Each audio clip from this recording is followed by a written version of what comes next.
할렐루야. 모세는 애굽에서 태어났죠. 태어나고 애굽에서 40년을 살았습니다. 애굽의 왕자로 살았습니다.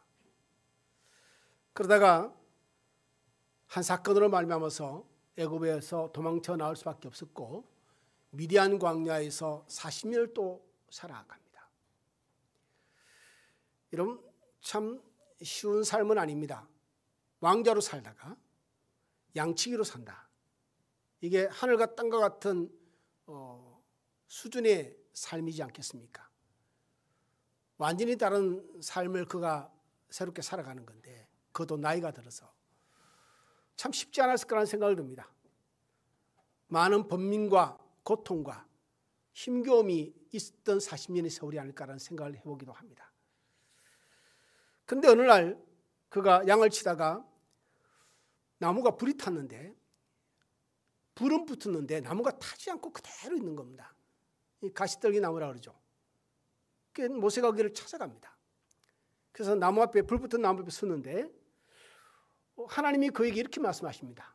하나님이 나타나셔서, 모세야, 내가 너를 애굽에서 보낼 거고 너는 애굽에 가서 좀 풀어서 말씀드리면 그 네 이브리 민족들을 좀 끌고 나서 나를 예비하라. 근데 이 말을 들은 모세는 동의하지 않습니다. 거부를 하게 되죠.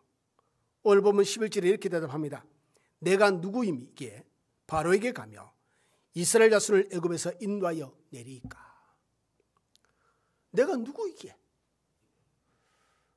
다르게 말하면 이렇게 표현할 수 있죠. 좀 이렇게 부정적으로 말하면, 하나님, 나 같은 놈이 애굽에 들어가서 바로를 상대하고 바로 왕을 설득시키고 아니면 그를 이기고 내 히브리 백성을 끌고 나서 하나님 원하는 곳에서 예배를 드리라고요? 하나님, 나 그런 수준의 사람 아닙니다. 나 양치기입니다. 40년 전에 모세는 굉장히 확신이 차 있었습니다. 그가 왕자였을 때 자기가 히브리 민족인 걸 알게 되죠. 그런데 같은 동족이 애굽 사람에서 매를 맞고 있는 것을 폭행당하는 것을 목격합니다. 그것을 참을 수가 없어 애굽 사람을 쳐서 죽입니다. 그리고 그의 동족을 구해주죠. 그게 문제가 돼서 이제 미디안 광야로 도망쳐 나오는데, 그때의 모습과 지금의 모습과는 완전히 다르죠. 40년의 세월 동안 그의 마음에 어떤 변화가 있었기에, 어떤 번민이 있었기에 그는 이렇게 자기의 민족을 구하는, 한두 사람이 아니라 전 민족을 구하는 일에 그는 거부를 하는 것일까? 출애굽기 4장 1절에 이렇게 고백합니다. 그들이 나를 믿지 아니하며 내 말을 듣지 아니하고 이러기를 여호와께서 네게 나타나지 아니하시다 하리다. 하나님, 내가 가도요 그 사람이 나를 안 믿습니다. 그러니까 자기 자신에 대한 확신도 없습니다. 그러니까 무력감, 열등감, 열등의식, 뭐 자격지심이랄까요? 아니면 소심해져 있다 할까요? 하나님에 대한 신뢰에 대한 부족이랄까요? 모세는 자기 민족 전체가 아니라 한 사람을 구하기 위해서 애굽 사람을 죽였던 사람입니다. 그런 과거가 있던 사람입니다. 그런데 한 사람이 문제가 아니고 전 민족을 구하는 일이 얼마나 대단한 일입니까? 목숨을 걸 수도 있는 일이죠. 그런데 왕자에서 쫓겨나 미디안 광야에서 양치기로 40년을 보내는 동안 그의 삶은 많이 무너졌던 것 같습니다. 많이 무너졌던 것 같습니다. 지금 하나님 앞에 서 있는 모세의 모습은 상당한 열등의식, 그리고 무력감, 소심함, 그리고 어떤 자기 자신을 잃어버린 모습이죠. 왜 제가 이렇게 자기 자신을 잃어버렸단 말을 하냐면은, 이런 모세라는 이름의 뜻이 뭔지 아십니까? 모세라는 이름의 뜻은 건져냈다는 뜻입니다. 당시 애굽의 바로 왕은 남자아이가 태어나면 다 죽이라고 했습니다. 그러니 나중에 이 모세의 어머니가 모세를 키우다가 도저히 안 돼서 결국은 강물에 던져버리죠. 바구니에 담아서 강물에 띄워버립니다. 하나님 뜻에 맡기게 되죠. 애굽의 이런 공주가 그것을 보고 나일강에서 건져냅니다. 그리고 왕자로 삼죠. 자신의 양자로 삼습니다. 그래서 이것을 어역해서 하나님의 의미를 풀이하면은 하나님이 나일강에서 애굽에서 그를 건져내셨다. 또한 다르게 표현하면 진취적으로 좀 표현하면 하나님이 그를 통해서 애굽에서 자기 백성을 건져내실 것이다. 그래서 여러분 이런 의미를 가지고 있죠. 근데 여러분 모세는 그렇지 않습니다. 나중에 애굽 출애굽기 4장 13절에 이렇게 고백하죠. 하나님 보낼 만한 자를 보내소서. 나는 그 주제가 안 됩니다. 나는 그 수준도 안 됩니다. 자신은 죽어도 하나님이 시키는 일을 못하겠다는 겁니다. 구원하는 일이고 백성을 자기 민족을 위한 일인데 다르게 말하면 나는 그런 수준이 안 되니까 수준 되는 사람을 감당할 만한 사람을 좀 보내주십시오. 여러분 자기 자신이 세상 모든 것을 아는 것처럼 행동하거나 아니면 남들보다 우울감 가운데서 교만한 마음 가지고 있는 것도 하나님께 죄입니다. 그런데 반면에 너무 자기 비하 가운데 열등의식과 열등감 가운데서 혹은 자기 지신 가운데서 소심함과 무력감 가운데서 여러분 하나님 앞에서 순종하지 못하는 모습도 교만함입니다. 어떤 이들은 자신의 열등의식을 숨기기 위해서 더 강하게 교만하게 행동하는 이들도 들어있기도 하죠. 이러나 저러나 하나님 앞에서는 옳지 못한 모습인 것은 확실합니다. 사실 이런 모습이 우리의 모습이기도 하죠. 우리가 살았던 삶의 여정 가운데서 우리가 어떤 상황들을 만나게 되면 우리가 망가지고 무너지기도 합니다. 그래서 많은 사람들은 말합니다. 환경이 그래도 이겨내야지. 근데 여러분 그걸 아십니까?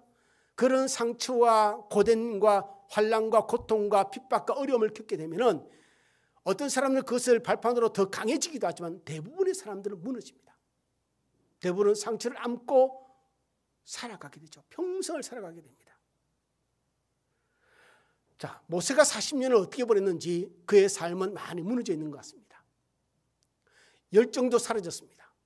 자기 민족에 대한 애착도 구원에 대한 열망도 아예 없는 것 같습니다. 아예 하나님의 구원의 계획에 대해서 자신은 참여하고 싶지 않습니다. 자신은 아주 그 수준의 아주 미약한 별볼일 없는 존재로 스스로를 낮추어 버립니다. 이런 모세에 대해서 하나님이 해법을 제시합니다. 여기서 어떤 해법을 제시할까? 자, 제가 조금 전에 말씀드렸지만 하나님이 모세를 처음 만난 상황에서 모세 이름을 부르십니다. 모세야, 모세야 라고 두 번 부르죠. 모세의 이름 뜻이 뭐라고 했죠, 여러분? 건져냈다는 뜻입니다. 우리는 각자 이름을 다 갖고 살아갑니다. 각자 이름을 다 가지고 살아가죠. 누가 이름을 지어줬죠? 부모님이나 아니면 할아버지 할머니가 지어줬겠죠. 어떤 좀 괜찮은 환경이 있던 분은 돈을 주고 이름을 짓는 분도 있습니다. 장명소 가서 그죠? 이렇게. 근데 여러분 이름은 뜻이 있습니다. 이름은 제 이름 뜻은 참진자의 맑을 양입니다.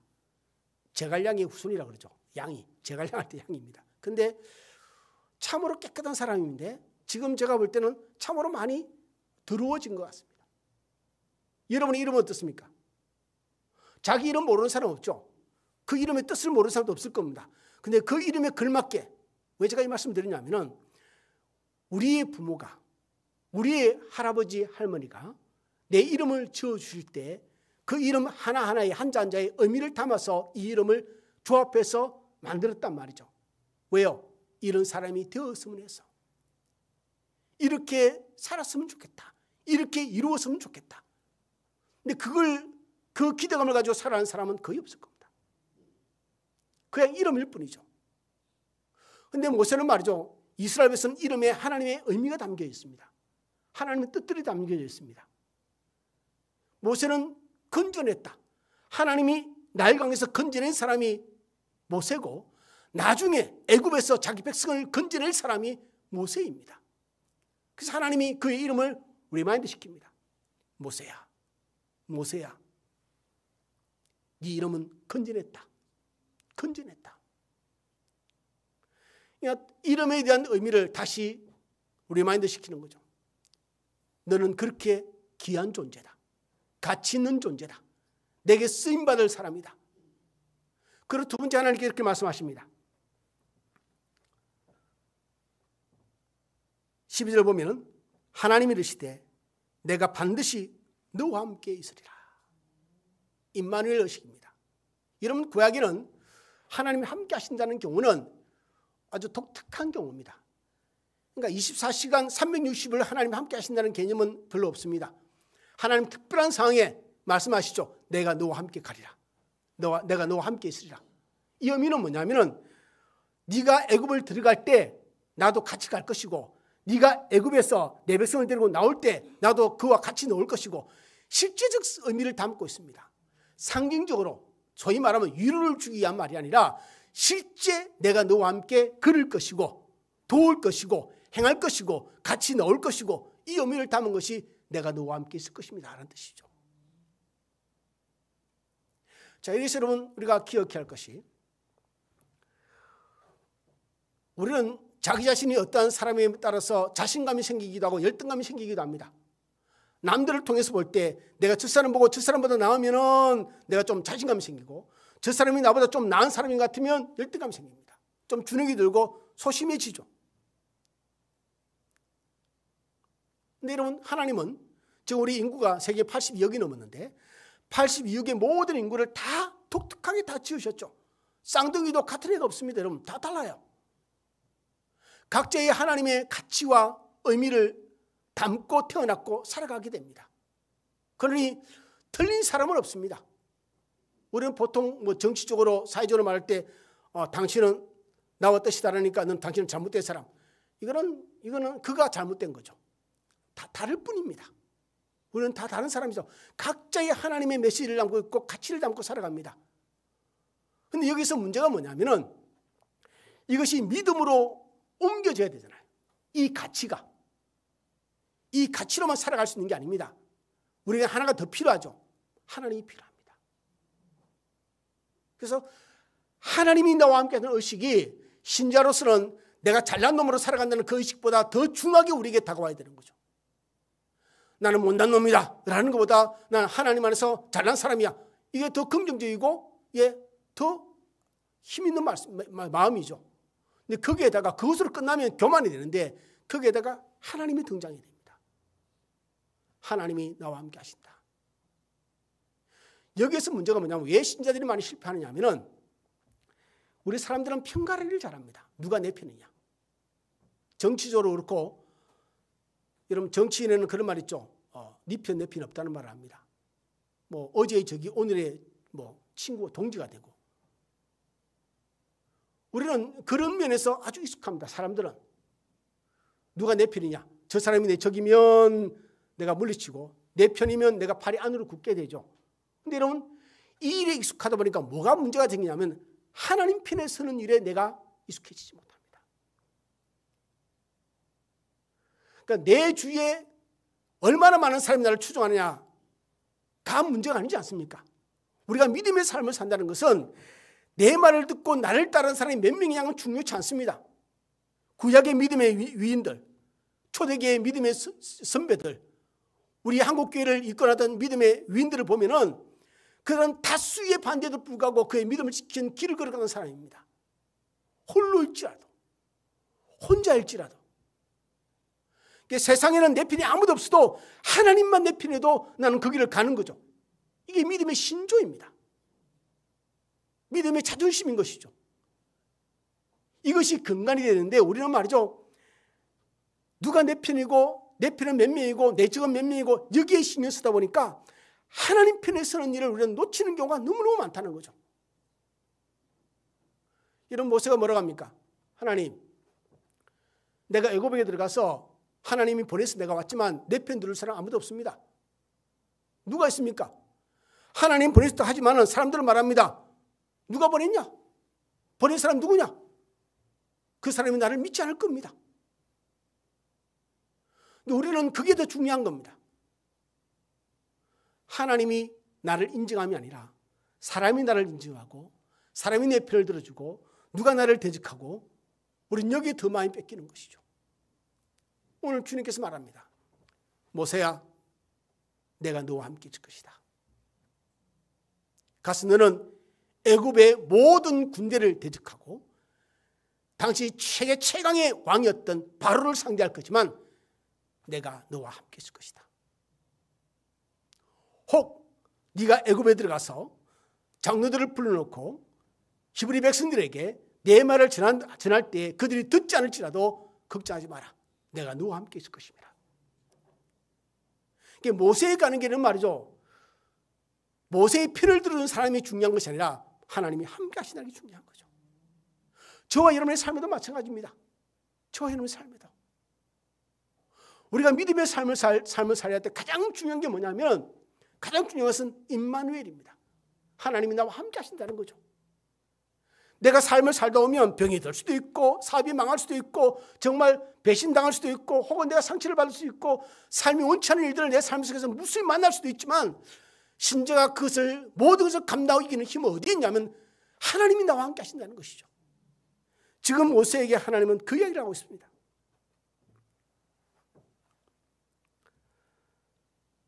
그래서 여러분 이렇게 생각하십시오. 사탄은 끊임없이 우리의 마음이 세상에 묶이게 만들고 사람에 묶이게 만듭니다. 그러나 하나님의 성령은 끊임없이 우리로 하여금 하나님을 바라보게 만듭니다. 이게 성령과 사탄의 일이 너무너무 다른 일이죠. 그럼에도 모세는 자신감이 없습니다. 그의 열등감이 회복이 되지 않습니다. 그의 무력감도 회복되지 않습니다. 그의 소심함도 회복되지 않습니다. 그리고 이렇게 말합니다. 이거는 단지 핑계일 뿐입니다, 여러분.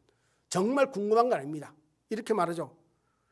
하나님, 가서 내가 하나님 이야기를 해도 너를 보낸 이가 누구냐면 보낸 자 이름이 누구냐면 내가 뭐라고 합니까? 이건 진짜 이제는 가려고 작정을 해서 하겠다는 게 그냥 핑계일 뿐입니다. 그때 하나님이 오늘 보면 14절, 15절, 16절에 너무 귀한 말씀 주시죠. I am who I am. 나는 스스로 있는 자니라. 스스로 있는 자가 오늘 보면 14절에 보면 이렇게 되어 있죠. 스스로 있는 자가 너희에게 나를 보내셨다. 이렇게 전하라. 그리고 15절 16절에 말합니다. 반복해서 나는 너희의 조상에 섬겨왔던 아브라함의 하나님, 이삭의 하나님, 야곱의 하나님이다. 이것은 내가 영원히 너희에게 기억될 나의 칭호다. 16절도 똑같이 말합니다. 아브라함의 하나님, 이삭의 하나님, 야곱의 하나님이 너희를 보냈다. 여러분, 스스로 있는 자라는 개념은 창조주 하나님입니다. 전능하신 하나님이시죠. 또 하나는 뭐냐면은 15절 16절에 아브라함과 이삭과 야곱의 하나님이라는 것은 언약의 하나님입니다. 그들은 지금 애굽 땅에서 뭘 하고 있는지 아십니까? 고통당하며 압제당하면서 하나님께 부르짖어 기도하고 있습니다. 순간순간 하나님, 이 고통에서 이 민족을 구원해 주십시오. 지도자를 보내주십시오. 이것을 계속 기도하고 있는 거죠. 그래서 이야기합니다. 밝히는 거죠. 내가 하나님이 나를 보냈는데 그 하나님 누구냐?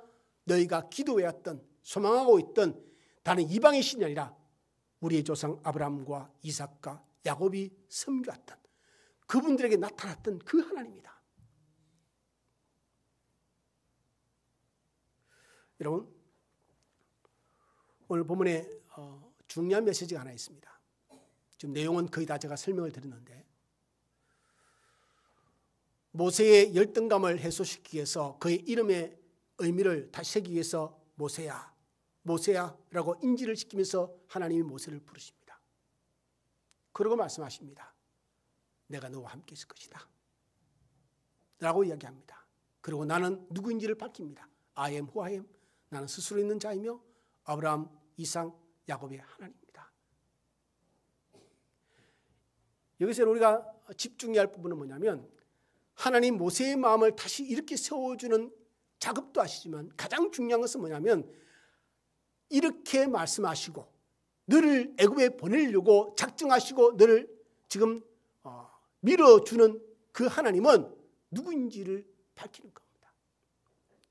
우리가 이 부분에 익숙하지 않습니다. 아니, 잊어버리기 십상입니다. 자신을 뭐라 그러죠? 하나님은 나는 스스로 있는 자리. 이걸 두 번이나 언급합니다. 14절에 나는 스스로 있는 자니라, 나는 스스로 있는 자니라. 스스로 있는 자가 너를 보냈다. 15절 16절에 반복해서 말합니다. 아브라함 하나님, 이삭의 하나님, 야곱의 하나님. 아브라함과 이삭과 야곱의 하나님이 너를 보냈다.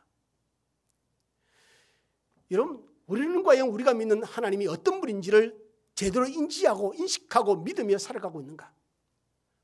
예수께서 말씀하십니다. 나는 길이요 진리요 생명이다. 뭔 말입니까? 그냥 단순히 아름다운 말, 듣기 좋은 말이 아니고 길이라고 합니다. 우리가 살아가야 할 길이라고 말합니다. 우리가 지켜야 할 진리라고 말합니다. 우리가 담아내야 할 생명이라고 말합니다. 그럼 거기에 맞게 우리가 예수를 따르고 믿고 섬기고 살아야 되는 것이 인지상정이 아닙니까?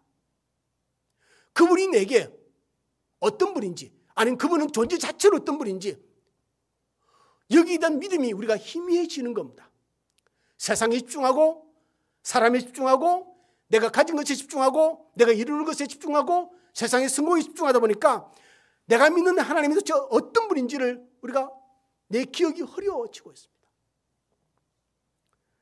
지금 하나님은 내 마음의 상처도 회복시키고 싶어 하지만 더 중요한 것은 네가 믿는 하나님이 누구인지. 여러분 이렇게 아주 단적으로 표현해 봅시다. 하나님이 내 열등의식을 회복시켰습니다. 내 상처도 치유하였습니다. 그것으로 우리는 무엇을 할 수 있을까요? 내 속에 자신감을 주셨습니다. 경쟁의 마음을 주셨습니다. 그것으로 내가 무엇을 할 수 있을까요? 그것으로 내가 애굽에게 들어가서 히브리 백성을 회복시킬 수 있겠습니까? 여러분? 아닙니다. 여러분. 불가능한 일이죠. 아무리 내가 자신감을 회복했다 할지라도 바로 왕을 이길 수 있겠습니까? 여러분? 애굽의 군대를 못 이기죠. 하나님이 우리에게 원하는 본질은 뭐냐면 모세가 무너진 부분이 많지만 더 중요한 것은 모세 안에 인지해야 할 하나님에 대한 믿음입니다. 하나님이 어떤 분인지를 다시 내 속에서 끌어올려 주는 겁니다. 그래야 애굽에 들어갈 수 있고 그래야 히브리 백성을 끌어올 수 있고 그래야 바로를 이런 페이스 투 페이스 얼굴을 맞대면서 대화하고 당당하고 담대하게 내 백성을 달라라고 할 수 있는 겁니다. 모세의 수준으로서는 못한다는 거죠. 하나님이 함께해야만 나와 함께 하시는 하나님이 도대체 어떤 분인지를 인지하고 제대로 의지해야만 가능한 일이라는 것이죠. 그래서 지금 하나님은 그 일에 집중합니다. 모세의 열등의식, 무력감을 끌어올리는 것도 중요하지만 더 중요한 것은 네가 믿는 하나님이 어떤 분인지를 알라. 그래서 여러분 사탄이 하는 일이 그 일입니다. 이 일이 가장 중요한 걸 아니까 사탄은 끊임없이 우리에게 세상으로 집중하도록 만듭니다. 사람에게 집중하도록 만듭니다. 그런데 그 집중하도록 만드는 것이 계속 속삭임이 끊임없이 옵니다. 여러분 처음에는 안 믿었는데 계속 말하면 사람은 넘어지게 되어 있습니다. 이게 사람의 심리입니다. 여러분 하나님은 이렇게 말씀하십니다. 강하고 담대하라 라고 말씀하시는데 이걸 매일 말씀하시고 매 시간 말씀하시고 매 주 동안 말씀하시면 우리가 좀 더 인지화가 될 거 아닙니까? 의식화되듯이. 근데 하나님은 그렇게 하지 않습니다. 하나님 우리에게 하나님 어떻게 할까 하면 강하고 담대하라 라고 하면 그냥 두고 버려두십니다. 버려둔다는 말이 옆에가 있는데 지켜보십니다.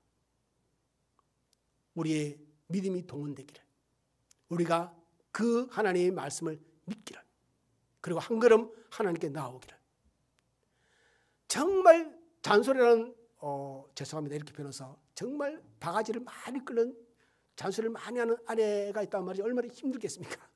그런데 그렇게 하나님 우리에게 잔소리를 계속 하시면 우리 너무 힘들 것 같아요. 너무 힘들지 않겠습니까? 근데 사탄은 말이죠. 우리의 감정을 너무 잘 압니다. 잘 움직여서 우리가 그럼 미혹되게 만듭니다. 이게 사탄의 전략입니다. 그래 여러분 우리의 수준이 어떠한지 하나님은 중요하게 여기지 않습니다. 우리의 가진 것이 얼마인지 우리의 사회적 지위가 어떤지 내 지금 마음 심리가 어떠한지 중요한 것은 그럼에도 불구하고 네가 나를 믿어보겠느냐? 그럼에도 불구하고 네가 나를 따라보겠느냐? 그럼에도 불구하고 네가 나를 의지하겠느냐? 로마서 8장 5절 7절에 이렇게 기록되어 있습니다. 바울은 말하기를 육신을 따르는 자는 육신의 일을, 영을 따르는 자는 영의 일을 생각하나니 육신의 생각은 사망이요 영의 생각은 생명과 평안이라. 육신의 생각은 하나님과 원수가 되나니 이는 하나님의 법에 굴복하지 않을 뿐 아니라 할 수도 없습니다. 모세가 하나님의 명령을 거부하는 것은 한 가지 이유죠. 철저히 육신적입니다. 철저히 세속적입니다. 소위 인본주의죠. 자신의 처지만을 생각합니다. 자신의 수준만을 생각하죠. 여러분, 내 능력, 내 수준으로 할 수 있는 일은 한계가 있습니다. 그렇지 않습니까, 여러분? 그러나 하나님의 능력은 무한하십니다. 하나님의 능력은 한계가 없으십니다. 그 하나님이 시키면서 말씀하기를 내가 너와 함께 한다는 것은 너의 한계 이상의 일을 내가 너로 하여금 감당할 수 있게 해주겠다는 하나님의 레퍼런스죠. 약속입니다. 보증인 것이죠.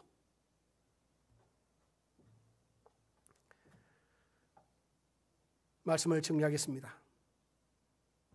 모세는 하나님이 자신과 함께하고 하나님이 시킨 일을 감당하고 히브리 백성을 구원하여 내는 것이 얼마나 대단하고 영광스러운 일인지에 대한 개념이 없습니다. 열정도 없습니다. 그리고 의욕도 없습니다. 자신은 한낱 양치기에 불과한 그 개념 속에 그가 묶여 있습니다. 그렇게 40년을 살아왔습니다.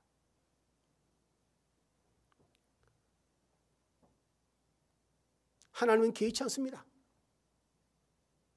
40년이 아니고 80년을 양치기 살아서 더 망가졌다죠. 하나님이 하시고자 하시면 능치 못함이 없는 줄 믿습니다.